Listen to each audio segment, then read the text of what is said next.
ឯកសារក្បាលដីក្នុងភូមិចំនួន7ស្រុកស្រីស្នំត្រូវបានបែបផ្សាយជាសាធារណៈដើម្បីឲ្យអ្នកពាក់ព័ន្ធធ្វើការពិនិត្យនិងផ្ទៀងផ្ទាត់ទិន្នន័យឯកសារនៃការវិនិច្ឆ័យសម្រាប់ការចុះបញ្ជីដីធ្លីមានលក្ខណៈជាប្រព័ន្ធចំនួន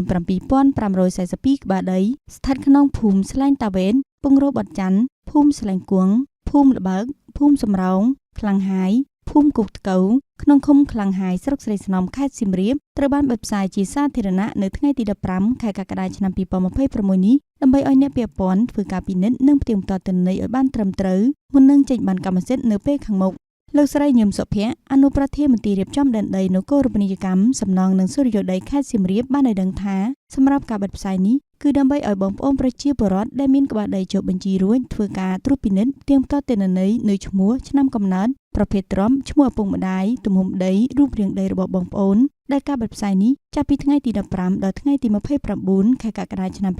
2026នៅក្នុងវត្តពោធិ៍ល្បើកក្នុងករណីមានចម្ងល់ឬមានការខុសឆ្គងជំទាស់តវ៉ាត្រង់ចំណុចណាមួយសូមបងប្អូនប្រជាពលរដ្ឋជួបជាមួយមន្ត្រីដែលប្រចាំការដើម្បីឲ្យពួកគាត់ពន្យល់និងស្រាយបំភ្លឺជូនពលរដ្ឋរួមទាំងកែតម្រូវ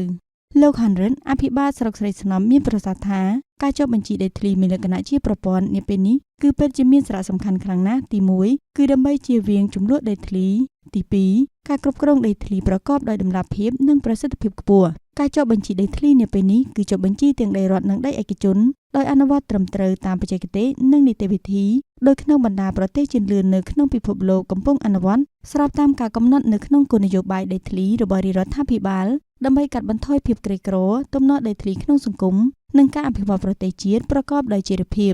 ក្នុងឱកាសនោះអាយុធម្មមកសម្ភារសមាជិកក្រុមប្រឹក្សាខេត្តបានថ្លែងនូវការកោតសរសើរនិងវិដំណើរខ្ពស់ចំពោះក្រុមការងារនិងមន្ទីររៀបចំដែនដីខេត្តដែលបានខិតខំប្រឹងប្រែងអនុវត្តកិច្ចការងារបានល្អប្រសើរជាពិសេសការងារចុះបញ្ជីដីធ្លីមានលក្ខណៈជាប្រព័ន្ធនាពេលនេះដើម្បីជាផ្នែកមួយក្នុងការកាត់បន្ថយភាពក្រីក្ររបស់ប្រជាពលរដ្ឋអាយុធម្មបានធ្វើការជំរុញនិងណែនាំដល់ក្រុមការងារសុរិយោដីទាំងអស់បន្តយកចិត្តទុកដាក់និងជួយសម្របសម្រួលក្នុងការជួយពិនិត្យផ្ទៀងផ្ទាត់ទិន្នន័យក្បាលដីរបស់បងប្អូនប្រជាពលរដ្ឋក្នុងករណីដែលពួកគាត់មិនយល់ជាដើម